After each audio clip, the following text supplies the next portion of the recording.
Welcome to this explainer. There is something incredibly captivating about watching two totally different worlds collide. I'm talking about the exact moment ancient martial arts philosophy crushes headfirst into high-tech virtual management. Today, we are tearing into the amazingly complex survival mechanics, the deep, rich lore, and the frankly genius world-building strategies found inside the augmented and virtual reality universe of XCalibur AOP 2. Specifically, we are going to be zooming in on Level 12. Level 12, known to the players as Gemini. Now, since you already follow this space, you know exactly how dense and rewarding this lore can get. But whether you're obsessed with game design, management theory, or you just love a really deep dive into intricate systemic logic, there is something absolutely spectacular waiting for you here. We are going to unpack exactly how virtual survival in this phase hinges on way more than just combat. It's about philosophy, diplomacy, and masterclass resource management. Let's get right into it. Okay, so let's kick things off by looking at this rather menacing notification from the Game Master, who goes by this simple moniker, Dad. The message reads, "Congratulations on completing the immunization and antidotes phase." Which are you? A realist or a dreamer? Are you both, or are you none? Find your answer in this level. I mean, that perfectly sets the stakes for Level 12, Gemini, doesn't it? Up until now, the players have just survived a brutally intense phase entirely focused on fending off these terrifying, petrifying basilisks. But now, they are thrust into a completely new paradigm. The Game Master is explicitly challenging them to figure out their core identity. Are they realists? Are they dreamers? It's a heavy hint that brute force is simply no longer going to cut it. They are going to need sharp logic, immense creativity, and a total mastery of a brand new system if they want to survive what's coming next. Part 1, the Gemini System Treaty. Negotiating survival with NPCs. To really understand this treaty, we have to look at Bon. Bon is a young NPC whose entire village of 35 farmers was violently displaced by the very same petrifying basilisk that the protagonist just defeated. So, in a desperate bid for survival, Bon approaches the players seeking protection. Now, think about how this usually plays out in gaming. You save a village, and suddenly those NPCs are basically just mindless drones working in your gold mines, right? Well, not here. This treaty intentionally and crucially prevents slavery. Bon's people are given access to the players' irrigation and fields in exchange for tending those fields. But here is the kicker. They retain their absolute free will. They keep whatever they harvest, they can completely refuse directives if they want to, and any disagreements that pop up must be handled through civilized debate. It's a true partnership. This mutual respect ensures survival for both parties, all without sacrificing an ounce of autonomy. And it's this exact treaty that officially activates the Gemini system. You can think of this system as the literal game engine governing all the logic, the skill assignments, and the NPC management in Level 12. The whole thing revolves entirely around the concepts of operators and assignments. Basically, it functions as a treaty and legacy system.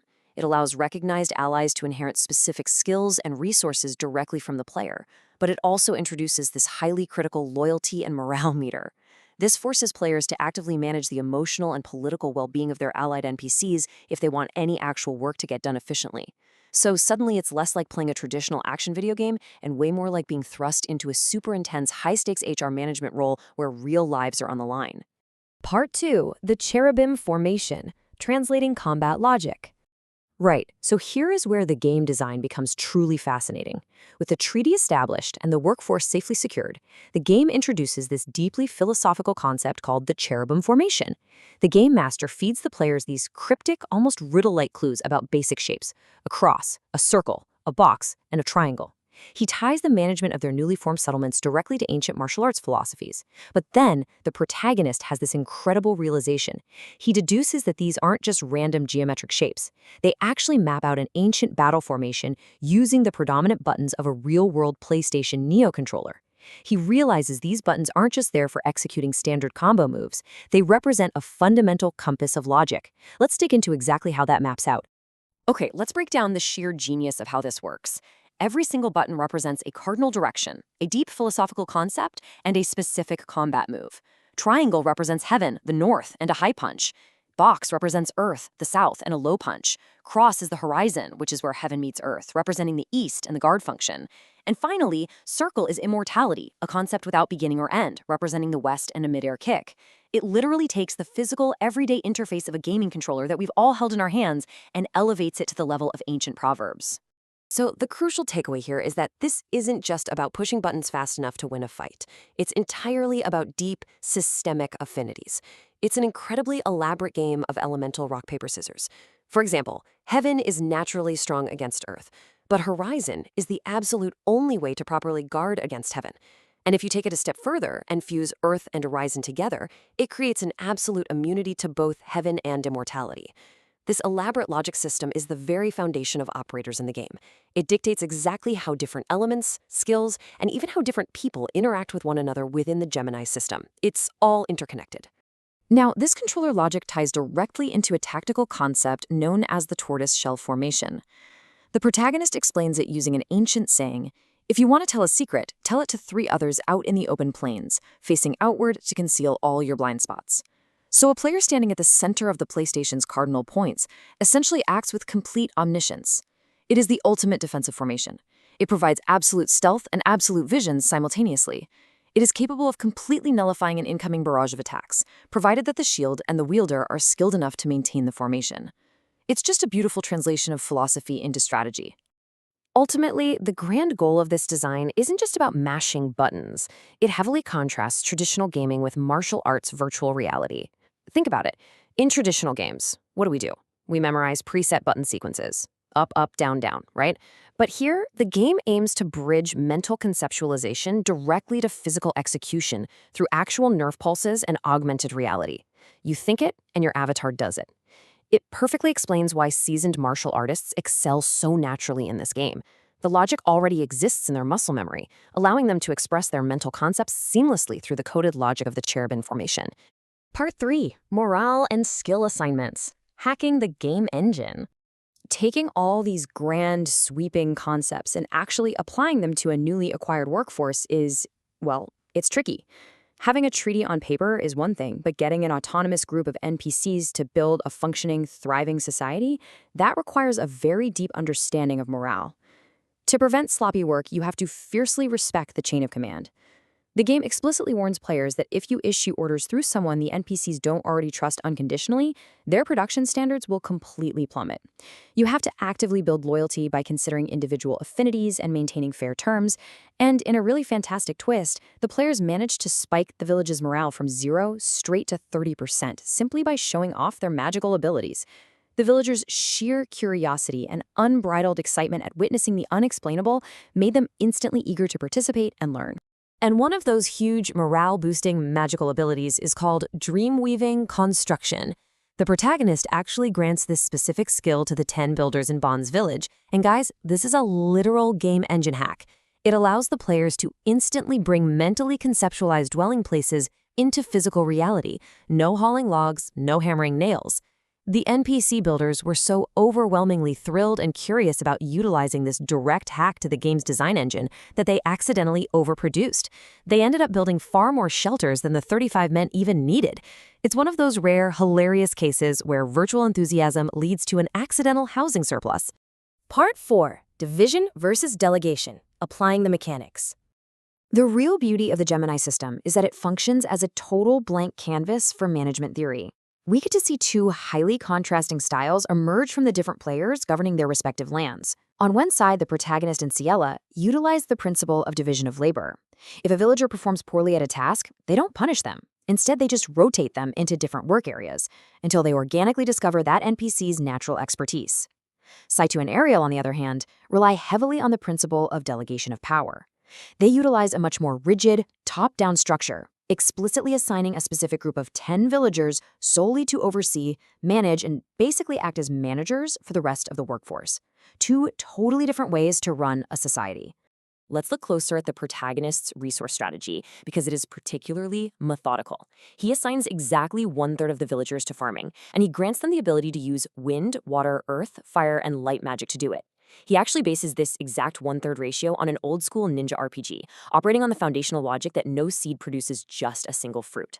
By doing this, he guarantees that as long as this dedicated third works diligently, the food supply will quite literally always overflow. This leaves the rest of the village completely free to manage vital water purification using Phoenix Tears and construction. It is an absolute masterclass in resource allocation. You guarantee your overflow first, so the rest of your society is free to innovate. Part 5. Comparing player factions. the results of diverse strategies. Now, because the NPCs in each region came with completely different backgrounds, ranging anywhere from healers to craftsmen, the players had to adapt on the fly. Ariel and Saito, for instance, were working with a village almost entirely made up of healers. Recognizing this massive advantage, Ariel assigned her Blaze ability, which is a skill that nullifies debuffs, directly to a dedicated medical research team. They even introduced the concept of a balanced diet as a preventative medical tool for the NPCs. And because of this highly specialized skill assignment, leadership, health, and vitality organically grew to become the core, defining cultural ideals of their specific settlement. But what happens when your starting resources are entirely different? Well, Kieran and Concordia allied with a village of craftsmen. This immediately prompted them to focus heavily on the research of technology and the rapid construction of schools for education. On the complete opposite end of the spectrum, Arlene and Mitsuki found themselves in a brutally harsh environment with a village that prioritized pure science and methodology over physical craftsmanship. This forced them to adopt a radically different survival strategy just to keep their people alive. If you look at this table, this massive social experiment really proves one definitive thing. Within the Gemini system, entirely different strategies can all lead to survival. There is no one right way to play.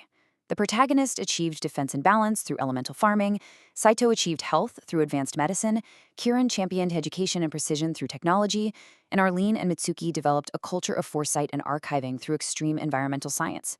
It perfectly highlights how the assignments and operators mechanic dynamically builds distinct, living civilizations based entirely on the player's initial choices. I really want to take a second to highlight just how genuinely fascinating Arlene and Mitsuki's extreme approach was. Because their land was so incredibly hostile, traditional surface farming was literally impossible. So what did they do? They prioritized scientific methodology, and they granted anti-gravity sigils to their workforce.